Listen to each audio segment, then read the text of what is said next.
Guys, what happened at the weekend? We scored 2, they didn't score any. Marvellous is what I can say to that. But listen, the first thing is, before I get excited, and I imagine a lot of people out there are getting excited, don't get excited. We're going to talk about the scoreline and how it came about. Actually, you know, for all you stattles out there, we've won 2 out of 3 now. So it's not that bad, Boro fans, is it? Although we've had 3 months in between that and 2 separate managers. Before we get into the nitty-gritty, it's important that you get involved with this because we're nothing without you guys. You need to like, share, subscribe, find us anywhere. We're on Instagram, Facebook, YouTube. We're on Teesside TV now, Freeview channel, not too sure, but I'm sure you'll find it. But yeah, we're on all the platforms. It's important that you get involved because the show's nothing without you guys, as is any sort of, as we're finding football isn't anything without the fans. So please, get involved. You'll see it down the bottom. Subscribe and join. Red Army TV, only place to be. Right, look, so as you know, it's the Fox, Mr. Fox, MC Fox. Never been on a microphone in my life. Live in a Warren, don't I? Warren Beatty. Listen, look, stop talking nonsense. Let's just get down to the nitty-gritty of this. So, I'm back with Rob as usual. Rob, how are you doing? I'm very well, thank you, Foxy. How are you? I'm good. I'm a lot better than I was. I imagine everybody's feeling the same way. So, I mean, let's have a little chat about that. We said we were going to break it down. I mean, look, as a Boro fan, we're notorious to not get carried away or get massively carried away. There's never nothing in between. I don't know how it fares for other football fans out there. Probably it's the same sort of thing, but we've won 2-0. It's 2 out of 3 now, however you want to look at that. So for all you snat-those out there, that's not a bad record for Middlesbrough this season. In fact, actually, I'd probably go to say that's a good record this season. But again, I'm being facetious. I don't mean to be. First thing I want to say is, because we haven't talked about this, the last show we did, we talked about Woodgate and continuity and etc, and how we need it to be supported. That's gone. That's not happening. Now, I'm not one of these fans that wants to get bogged down and have a big speech on this and where the club should be, etc. But my feelings are this. Don't think we should have sacked him. We should have backed him, not sacked him. You know, that might be an hashtag for people out there. Hashtag backed him, not sacked him. Local lad, we all know that. We all wanted him to succeed. But it's almost as if the club didn't. The club haven't backed anybody for a long time. I would almost go back as far as Steve McLaren. Again, it's a talking point, guys. It's my opinion. You know, it's open for debate. Please tell me I'm wrong. You know, get involved. Get typing. Let's see your comments. But for me, Steve McLaren was the last time this club went boom. And look where we went, people. We won stuff. So fast forward to where we've finished. Anyone who can sit at home and say that if they got the call off Gibson tomorrow, they didn't even know what they were talking about, and said, "Do you want the Boro job?" You'd take it. So we're never going to not worry for that. Maybe it was a bit too early because there is a good coach in there. I'll never hear anything about that. The guy's got integrity. He's got passion, and he tried to change things in a notorious club that's been static at where it wants to go in the last 5, 6, 7, 8 years, almost back to McLaren. Karanka had a sort of plan and has an idea, but we washed him out, didn't we? We didn't back him either. So then you fast forward to Jonathan. Was he let down by the club? Again, what are your thoughts? I think he was. Wage bill was cut, players were cut. It was a brand new backroom staff. You know, so when we've known that we've struggled to bring in players, our scouting system hasn't been the best for such a long time. Again, I'm not going to get too pedantic and bogged down on that, but we know that hasn't been right. So the infrastructure's terrible. Then we're asking a guy to come in who's never done anything in his life before to go, listen, you want to change the club? We've bought your story. Go ahead and do it. All right, people can say in hindsight now that they didn't want it then. It wasn't going to work, blah, blah, blah, blah, blah. But we all got excited against Luton away, 3-3. We all did. We all sat there and we all thought, oh, I haven't seen this for a long time. Granted, it should have been 5-1 Boro, right? That should have been the tone of the season. But I could talk to you about Wolves away when we were touted to be the Premiership go-up as champions then, when Wolves stormed it. And we went there and got beat 1-0. And then the season went with a much better squad. People can talk about how Pulis would have done a better job this season. Yes, he would. But look at the squad that he had. And look at the players. The player that he had in Air Traore, possibly one of the best players in the world at the moment. Possibly will be the best player in the world moving forward. Still couldn't do it. So again, then we come back to Woody. And I know I'm harping on about this, but I'm just trying to make this picture clear as day for everybody. Then we come back to Woody. And he's had none of that support. Not even an ounce of that support. So how do we expect him to get where he wanted to get? Now we move to where we are, with Neil Warnock coming in. Listen, great manager, man manager, passionate, organised. He's got the most, you know what I like, guys? I don't want to get bogged down on stats. He's took the most teams out of the Championship. But he's not too keen on being in the Premiership, ironically. But he's took the most teams out the Championship. He worked wonders with Cardiff. When Cardiff were dead and buried, he did it with QPR a long time ago. He got Adel Tarabat playing for them, who when he went to QPR, by the way, this Adel Tarabat was a wonder kid. When he went to QPR, he was told to get rid of him straight away because he will get him the sack. And instead, he confronted him and he said to him, "You're going to play the next 9 games for me and you're going to score me goals." He kept QPR up the next season they went up. I think they went up, I don't know whether they were champions, but they definitely went up and got promoted. Tarabat finished top scorer that year. So, the reason that I'm highlighting that is because people like Ravel Morrison, Roberts, who I'm going to get onto, these are players that he's going to mould and work with. And I'm not saying Woody couldn't, but these are players that people are going to mould and work with. These are players that he can definitely mould and work with because he's been there and done it. And for anyone who says experience doesn't mean anything in football, try another sport. So yeah, Warnock's appointment, brilliant.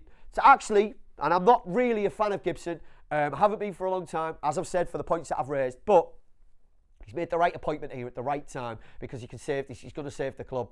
And again, I just want to say briefly that isn't all on Woody's head, okay? The one thing I hate is when a new manager come in and the players all decide that I want to play for you now, boss, I'm going to play for you. Garbage. These people, and if you're listening to any Boro players out there, you should want to wear that shirt. You should want to wear it with pride because I tell you now, a lot of those players in that team, no one else wanted you. But there's talent in that squad. I'm not going to say there isn't, but for whatever reason, the ability gets drowned out by other things, whether it's an attitude, whether it's injuries, whatever it may be. All these players have played for Warnock on Saturday. He said it himself. You owe Woody something. Regardless of what you think, people out there, of how good of a job it was, just remember it was his first job. And just remember you going back to whatever job you're in now, whether you're a sparky, a window cleaner, a mechanic, a decorator, whatever it was, guarantee you ballsed a lot of stuff up for a while, didn't you? So then you've got to give somebody a bit more of a wide chance, haven't you? But again, I've mentioned that. So all I'm going to say is that bugbears the hell out of me, how he comes in and they all start playing. It's not just Boro players. We could go back a million clubs, but I won't because I don't want to bore you all. We want to talk about the game.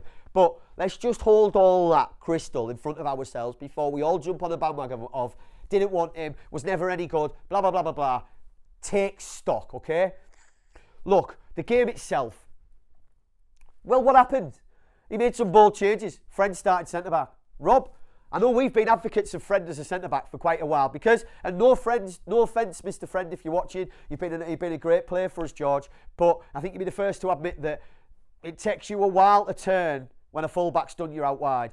It just comes to all players that eventually you get to the point where you don't have the pace or the flexibility, let's say. But as a centre-back, he's a great reader of the game. And that showed on Saturday. I still think the Cooney would be better in there with Fry. But it worked. The team itself was a 4-3-3, which surprised a lot of people.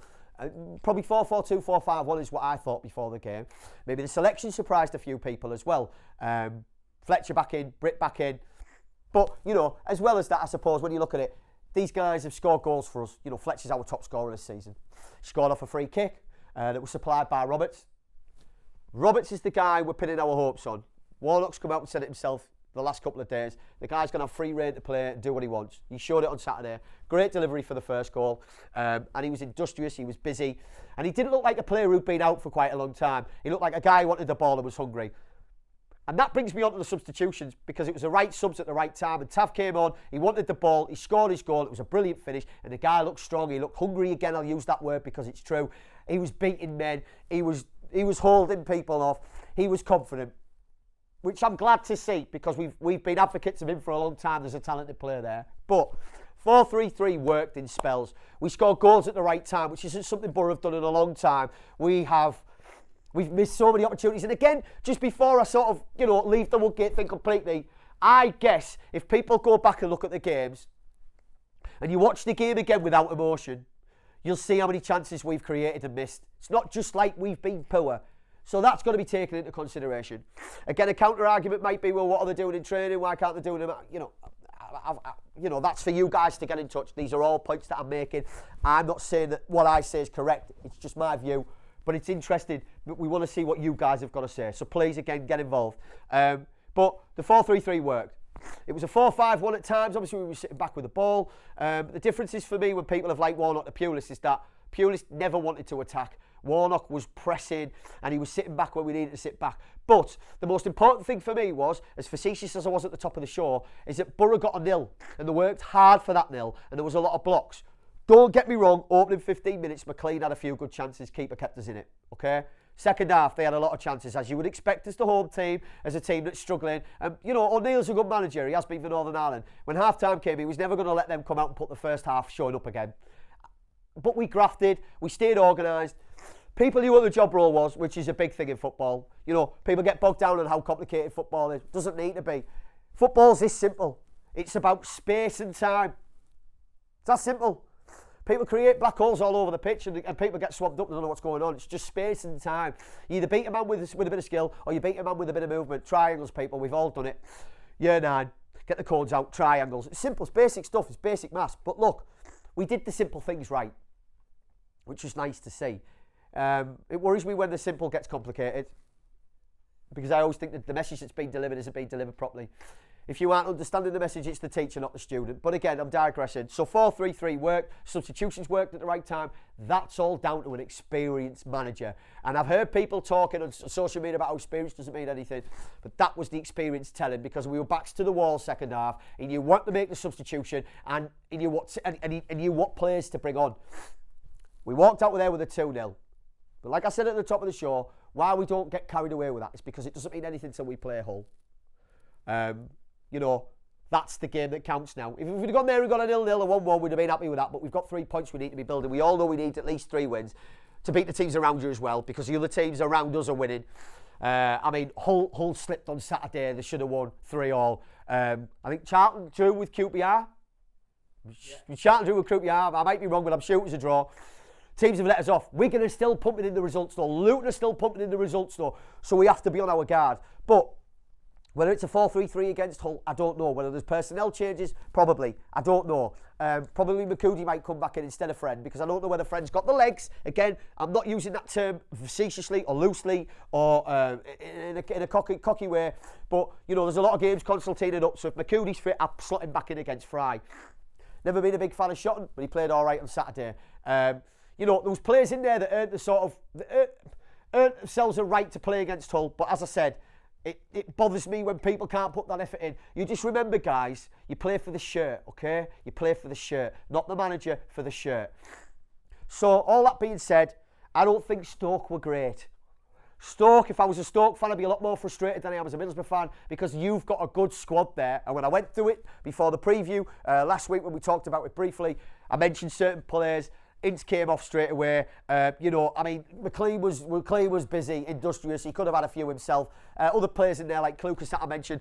You must be frustrated, Stoke fans, because that's a decent squad. So where you will be next season is a worry, but not for me, for you. Where does that leave us then, moving into the Hull game? As I've just said, potentially there'll be changes. I would be surprised if there wasn't. The one thing that I definitely do know, though, is Roberts will start. Roberts will start, and I just want to kind of end on this, that Woody was unsure about using him because I don't think there's experience. He wasn't experienced enough to be able to maybe not foresee what was going to happen, but he maybe hasn't thought about it that I put my players in and get the points and then we defend it. I see what he's trying to do. He's trying to edge a result and then bring on your impact players. But we need everything to be happening. We can't defend games. Yes, we did on Saturday. We need to put a marker down and let the other team chase us because we've got pace in the team to be able to break. And that's our main asset for me.